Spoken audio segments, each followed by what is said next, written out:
Hey everybody, welcome back to my channel. Today I have a Disney themed Dazzled or Disappointed for you, which of course, if you know me and you've been watching my channel enough now, you know I am crazy for Disney. I love Disney products. Disney World is my favorite place to go. So if you mix Disney and makeup, that is a dream come true for me. I have a happily ever after with Disney and makeup. So I have a review for you on the Besame Cosmetics Snow White eyeshadow palettes, and so if you've been interested or curious, if you've never tried Besame eyeshadows, then you'll want to stay tuned. I had picked up the actual book eyeshadow palette late last year, probably like November. That one sold out pretty quickly, and so I never did a review because it really wasn't something that you'd be able to get your hands on anymore. So I didn't do a review on that one, but these are still in stock, so I thought I would do a review for you. I don't even know if this video is going to go over well, how popular it will be, just because I'm not sure how many of you are looking for this palette, but if you are, then here you go. So let's just jump right into this video. Okay, so first off, let me go ahead and give you price points, amount of product, let's see where it's made, and the description. So first off, you can still purchase these through BesameCosmetics.com. Besame is a brand that some of their items are carried at Sephora. I don't know if they still are, I think so, like more their lip products and things like that. But of course, this is directly through their website. I do know, just so that, you know what, I didn't check the website, so I hate to tell you and I give you wrong information. That book eyeshadow palette, it was available through shopdisney.com, where you can buy a lot of theme park stuff, and that was on there last time I checked, but that was maybe a good 3, maybe even 4 weeks ago, so I don't want to tell you that it's still there and it's not. But if you're looking for that palette, you may still be able to find it there. But this is directly through Besame Cosmetics, and I'm going to assume that you will eventually be able to get them through shopdisney.com. But the description on the Besame Cosmetics website says, our 1937 I'm Wishing palette, and of course one is I'm Wishing and the other one is Keep Singing. Keep Singing? I'm Wishing and Keep Singing, yeah. Features 8 eyeshadows that are inspired by the original Disney ink and paint department colors used in the classic film Snow White and the Seven Dwarfs. A range of colors from soft neutrals, beautiful blues, tempting pinks, and luxurious browns make up this perfect palette. The cover features a never-before-seen cell from the Wishing Well sequence in the film. These highly pigmented shadows are soft, blendable, buildable, and long-lasting. The palette includes 8 shadows at 1.5 grams each, made in the USA. And so I know that's a big perk for you guys when items are made here in the US, and so they are made here. Each palette retails for $38. I did receive free shipping, so I don't think I had to, yeah, I didn't pay for shipping. And when you order directly through Besame Cosmetics, you also don't pay tax, so that makes it kind of nice as well. So let's first talk about the packaging, because you know I'm a sucker for packaging, and if something is pretty enough, I will purchase, and of course if it's Disney, I'm gonna purchase. So this is what they look like. The cover is pretty much the same, other than the fact that it's got the different title. This one is the I'm Wishing palette, this one is the Keep Singing palette. On the back you have the little pictures of the shades. They are in apples, of course, so that is very, very cute. Now, here's where it gets really amazing. So you open it up, and it's got a description. So I'm wishing to celebrate the 80th anniversary of Snow White and the Seven Dwarfs. We have collaborated with Disney to create this exclusive collection inspired by the original artwork and color palette of this iconic film. This featured art has been replicated from an original production animation cell used in the making of the film. So what it's got is a cutout, and this is the actual palette, and it's very, very pretty. It's like a acrylic type cover. We'll get to that here shortly, but the cutout it's like a little window, and it's got the palette, which I think is so pretty. When I first opened it, I was like, okay, I'm done. I already love them, and I don't even know what's inside the palette. But this is the inside of the other one. So here is what they look like side by side. You've got the little cutouts. Very, very unique, well thought out, and I think that was a nice touch to just what could have been a plain Jane box, even though the box is really pretty. Let me take these bad boys out of their boxes, and that way we can go into packaging. Now, what sold me, again, is the packaging, and I'm going to tell you the packaging is everything. If you are even just a collector of Disney classic memorabilia, I think this is a really neat addition because of the quality and just it's really stunning. So it's like like I said, it's kind of like an acrylic type cover. It's, you know, shiny, smooth, and it looks very expensive. So that's what that one looks like. And then let me show you what this one looks like. There you go. That's what that one is. So this one's I'm Wishing, and this one shows her singing is Keep Singing. So let me open these bad boys up. On the back, you don't really have a whole lot. It just says Disney Snow White, the 1937 collection, and it tells you the name of the palette as well as where it's made and how much product you get. So the amount of product is 0.05 at 8 pans of product, so you do get pretty good amount of product. This is what they look like. Now each mirror does have a little saying. This one says make a wish here up at the top. It's a full mirror for this cover, and obviously it bends all the way back. So here are the 8 shades. It's going to be mirrored, so you're gonna see the camera, but that's what those look like right there. And then let me show you the other one. This one says with a smile and a song, and it has a little birdie over here in the corner, the little rabbit down here, super cute. And then this is what they look like up close. Let me go ahead and swatch for you. Let's do the I'm Wishing palette first, and then we will go into the Keep Singing palette. Okay, so the first 4 are Magic Mirror, I Wish, Kindness, and Wishing Well. I am wearing a couple of these on my eyes today in conjunction with another palette, so I did want to put this to you so that you could kind of see and maybe get an idea. But that's what those look like there. Yes, significantly patchy. Not really the best swatch right there. This is with a 1 swipe across my hand, so that is what that first row looks like. Second row is So Fair, Nice Things, Hoping, and Your Majesty.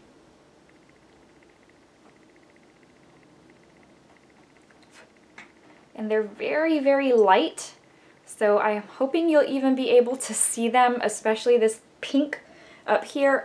Just for reference, I'm a light to light medium skin tone with neutral undertones, and that's how they are showing up on my skin tone. Okay, that takes care of that palette. We're going to move on to the Keep Singing palette, and let's go ahead and swatch the first row. Here's what the first row looks like. It is the Huntsman, White as Snow, The Fairest, and Destiny.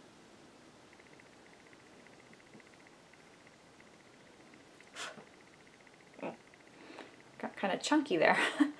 So again, we've got some lighter shades right there that are having a hard time showing up, including that yellow at the top. Little patchiness down here, and you remember that last blue was a little patchy as well. Okay, maybe a lot patchy. Then we go to the second row. We've got Once Upon a Time, Witch, Forest, and Apple.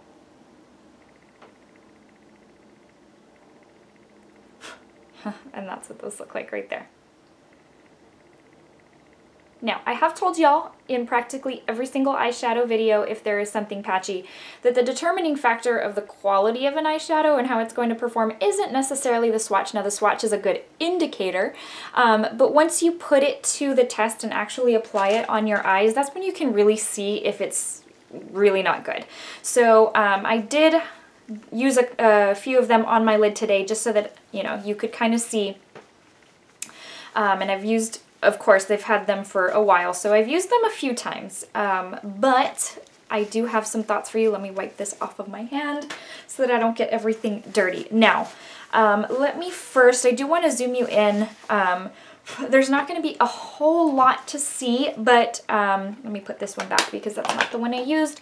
For today, I did use the I'm Wishing palette. And just to give you an idea, I used So Fair when I put my eyeshadow base, which was concealer. I then put So Fair all over the lid, and then I used I Wish in the crease, and then from the, I don't know why I'm having a hard time remembering the names of these, Keep Singing palette, I did use that bright yellow. I just kind of wanted to see the intensity, especially because Kylie Cosmetics just released that weather collection, which I did pick up a few things from, and it's got a good theme of that collection is yellow. So I kind of wanted to compare and see how I liked this Destiny shade. So I do have that on my inner corner over top of NYX Milk Pigment, because you know with those types of shades you really need a white base to kind of make it stand out a little more. So that is what I used on my lids. Let me zoom you in. I don't even know if you're going to be able to see a whole lot because I am also wearing the Tarte Be a Mermaid eyeshadow palette since I just filmed that review. But just so that you have an idea, that crease color is I Wish right there, that pink one, and I will tell you it went on very pigmented, very smooth, and blended out very well. Of course, I used So Fair as my base, and then the pink, or not the pink shade, the yellow shade in my inner corner is Destiny, which is right in there. Please forgive the Cover FX glitter drops right here on my under eye. They, of course, are the blue shade, and I accidentally got some on my under eye, so it's accentuating dark under eye circles. Really amazing. But anyways, so that's the yellow shade over top of Milk Pigment by, or Milk Crayon by NYX. So that's what that looks like. The rest is the Tarte Be a Mermaid eyeshadow palette. So that green, that rose gold over here, and then what's on my lower lash line is the Tarte palette. But those other shades, so crease color, inner corner, and then what I used to kind of set my eyeshadow primer or concealer was the white shade. So that's what those look like. Now let me zoom you out so I can kind of give you thoughts. Now I didn't have any trouble with the I Wish shade. Was it I Wish? Yeah, that pink shade that I used in my crease, mauve shade, I guess. The other, let me grab the other one because I don't remember what the names are. So Fair went on pretty well. Then I Wish in the crease went on very well, blended very nicely. And then that yellow, again, I had to put it on top of the Milk Crayon, and it wasn't as intense as I would have liked, but I guess it did the job. So let me go ahead and take you into thoughts, because at this point we've kind of covered everything we need to cover for these. Now, first off, the packaging is absolutely incredible. Probably the prettiest eyeshadow palette packaging I've ever seen. Probably some of the prettiest Disney memorabilia packaging I've ever seen. I love the packaging. As far as the product, I tell you that swatches can't really dictate whether something's going to be great or not, but they're a good indicator. This is kind of a mixed bag for me because there are some that blend very well and go on very nicely, and you can build them up very, very well. There are some of them that are a little bit more patchy, leave a little bit, you know, a little bit to be desired. Those blues are just very, very patchy, and it is, you really have to work at them to have them appear pretty seamless on your lid. At least that is what I encountered. So you kind of have a mixed bag here. Now for both palettes, you've kind of got this like bone shade or this white, off-white color. So you've kind of almost got a replicated shade there. Now you have a blue in each palette as well. It's just, I mean, slightly different tones. So it's just a matter of, you know, which one do you like better? But you do have a blue in each. So you also have kind of like the Magic Mirror shade is a gray. The Huntsman is a darker gray over here. But again, you have just kind of slight variation of a gray shade, of a blue shade. And then, of course, you've got pretty much the same, it's like the same white shade, in my opinion. Very, very similar, and you can use this as a matte brow bone highlight. You can also use it to set your concealer or eyeshadow primer, whatever if you use concealer as your eyeshadow primer. Let me rephrase. You can use it to set whatever you use as your eyeshadow primer. So there's kind of some duplicates there. Now, in all honesty, the product itself to me isn't a wow. I'm not dazzled by the eyeshadows themselves. Will I reach for these very often? Probably not. I probably will end up using them 2 or 3 times. I know, that's a pretty sad reality when you pay for an eyeshadow palette. Now, it's not the most expensive eyeshadow palette of all time, but you want to be able to really enjoy and like and use the product. For me, what makes it a Dazzled, which it's really not a Dazzled, so it's, okay, I don't know how I'm going to put this. I love the packaging, so I would have bought it anyways just because of the packaging, because I'm a Disney, I mean, I hoard all things Disney. I love Disney. I love collecting certain Disney things, certain Disney memorabilia. If you can see, wait, having a hard time with the viewfinder. So if you see that, that's my little statue that is the partner statue that stands outside Cinderella Castle at Disney World, and I have my little mini version there. I just really love all things Disney, and so I would have bought them anyway for the packaging, but I know most of you won't, and you're looking for what's inside the product, and the product for me is quite the disappointment. So I mean, they're just not as pigmented as I would like. They just don't go on as effortlessly as I would like. There are a couple that are very easy to work with, but you want most of them to be easy to work with. So that is my 2 cents on that. So a disappointment overall, but for me, I love the packaging. So these are, I'm glad I picked them up anyways. So, but for those of you looking for the actual product, those are my thoughts. Okay guys, before I let you go, I need to give you the verse of the day. It comes from Habakkuk 3:19, and it says, "The sovereign Lord is my strength. He makes my feet like the feet of a deer. He enables me to tread on the heights." All right, guys, I hope you're having a wonderful day, a wonderful week. More reviews to come for you because I did pick up the Natasha Denona Tropic palette. I picked up one of the Pat McGrath minis. I think it's like La Vie en Rose or the pink one. Anyways, and then in addition to a couple other products. So stay tuned because there are a few more Dazzled or Disappointeds coming your way. If there is a particular product you're interested in my review for, just let me know in the comment section below. Again, I'm trying not to overbuy this year, but you know, there may be something that you're interested in seeing a review for that I've been interested in buying. So it just kind of just gives me that little push to pick it up so I can review it for you. Just let me know in the comment section below. All right, guys. If you're looking to follow me on Instagram, you can find me at Michelle's Glamour. I hope if you are new to my channel that you'll consider subscribing. No pressure whatsoever. I would just love to have you as part of this YouTube family. But thank you so much for stopping by, for clicking on this video. I appreciate it. I will talk to you all very soon. Bye guys, take care.